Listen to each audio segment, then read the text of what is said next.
Mr. Speaker, about 3 weeks ago, Mr. Speaker, I received a call, one of those calls that we all dread.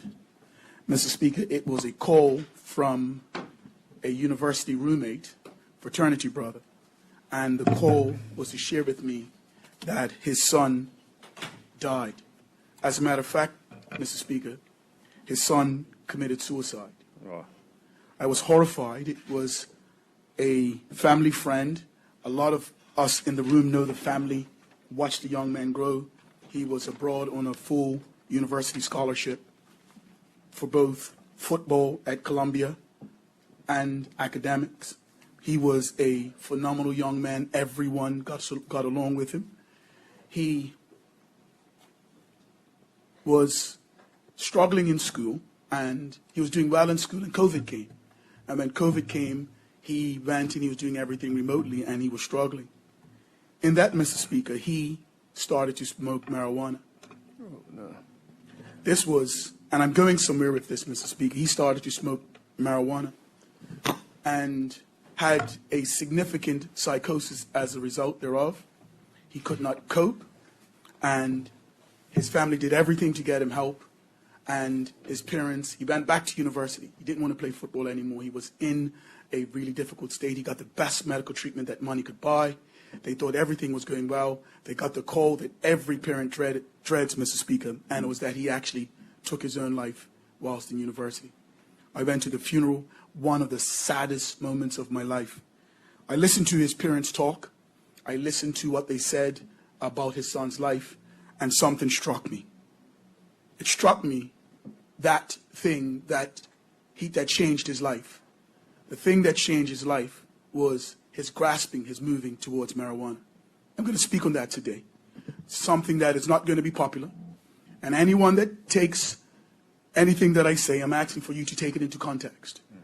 Understanding what I am saying, understanding the challenges that I see in our country.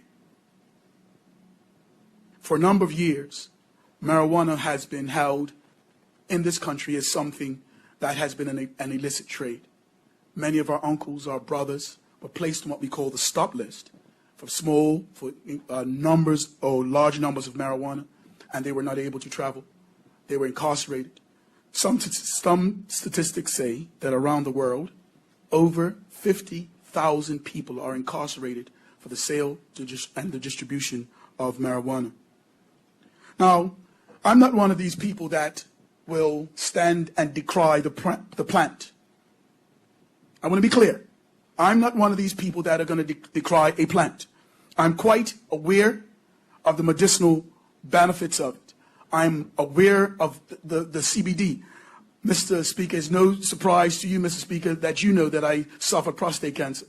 I used CBD products that helped me through that process. I watched many other people smoke it, do a number of things, and they have found relief from a number of things. So whilst the arrogant amongst us will look down on those who smoke marijuana for whatever the relief it is, let's not forget those who use Ambien, Valium, alcohol, sex, food, all of those things to get through difficult periods. And so I'm not here to decry a plant. As a matter of fact, there are religions that hold marijuana as a sacred sacrament. As a sacred sacrament. Whether you agree with it or disagree with it, there are those who look at taking or drinking wine as the blood of Christ. They see that equally as challenging. We have seen how marijuana has been used by a number of people. And so my point today is not to decry a plant. In the Caribbean, we look at countries like Jamaica, that has, in the 1970s, there are entities that saw the benefits that Jamaica had with this plant, and efforts, Herculean efforts, went around the world to limit the trade, to limit the sale, and to decry it. The American government specifically. If you look at countries like St. Vincent, and today, these very South countries that decry the Caribbean's use of marijuana have a thriving trade in the same. Canada, they found a way to bank it. And so we're not here to talk about the properties, the use of it. In Bermuda, we have decriminalized up to 7 grams of marijuana. But there is something else at play. Doctors say that the adult brain matures at 25 years of age. I've recently read documents from the cannabis race and mental illness in Great Britain. Another article on race and culture and cannabis psychosis, the role of and the social factors of the disease and the benefits thereof. Schizophrenia in black Caribbeans living in the UK. The high potency of cannabis and the risk of psychosis. Mr. Speaker, there is something that has happened and that is happening to young people who are using marijuana at a young age before their brain is fully developed. And in certain instances, young men are developing a psychosis because of the misuse. Let me say that word again, the misuse of marijuana. We now need to start having different conversations. We need to have conversations with our young people about our family history of mental illness. We need to have conversations about the development and the need to pay attention to when brains fully develop. The science have showed there is a direct, Mr. Speaker, the science have showed that there is a direct connection in certain instances and the triggering of a schizophrenic or a psychotic genes that is predominantly in males of Caribbean and African descent when they use marijuana before the brain is fully developed. That is something in 3 studies that I just quoted that has been highlighted. What does that mean? That means in our community, there are young men that when they smoke marijuana recreationally. Now remember, I am not talking about the rightness or the wrongness of that. That is for you. That is for the person's family. That is for their pastor. That is for them to decide. But I must highlight, Mr. Speaker, that we have to have the conversation about what is happening in our community to many black men who are seeing a significant increase in psychosis that have a direct connection, a nexus to marijuana misuse. There is something in our DNA helix that is triggering this schizophrenic or this psychosis in our young men. The studies now that have been done extensively in the UK have highlighted that fact. And what we need to do now is we need to start having a different conversation. The conversation in Bermuda is that the majority of our substance abuse facilities are full. Our substance abuse facilities in Bermuda, they have waiting lists. There are no dual diagnosis treatment facilities on island. So we are seeing now that families not understanding that their sons are not just waking up one morning and being rude or being unmanageable or falling into it. There is something happening to them psychologically, psychiatrically through this use or misuse of marijuana that is now starting, Mr. Speaker, to plague our community. And we need to pay attention. I went to a recent football game to see my beloved team play. And I went to the field. Now remember, I am not afraid of anything in our community.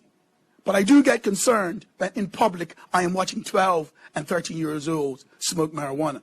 I am concerned based on a number of factors. I think in our community we need to start having a different conversation, Mr. Speaker, about our mental health. It is Mental Health Awareness Month.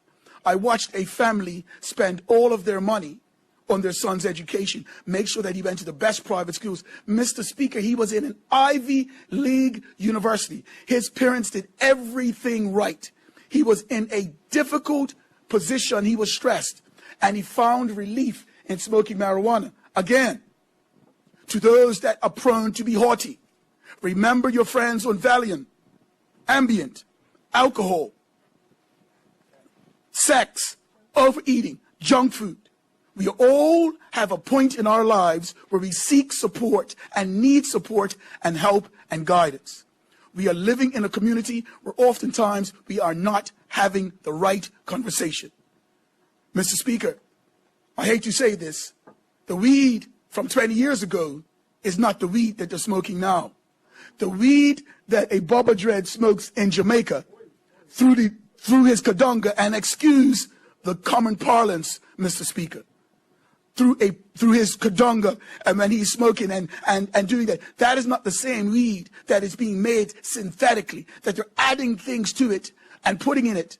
Oftentimes, so you take a person that has a DNA helix, that has a predisposition that lies dormant, and then the schizophrenic gene, and to make that matter worse, somebody's chemically inducing a greater high and putting that in the marijuana. What do you think happens to that person?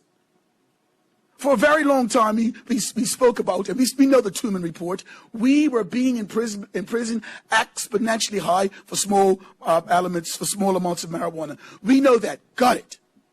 We know that there are a number of our uncles, our family members, that were not able to travel because of small amounts of marijuana, and we wanted to rectify that. Got it. But something else we have to now start having the conversations about. We see now young men in Bermuda disproportionately being affected by mental illness.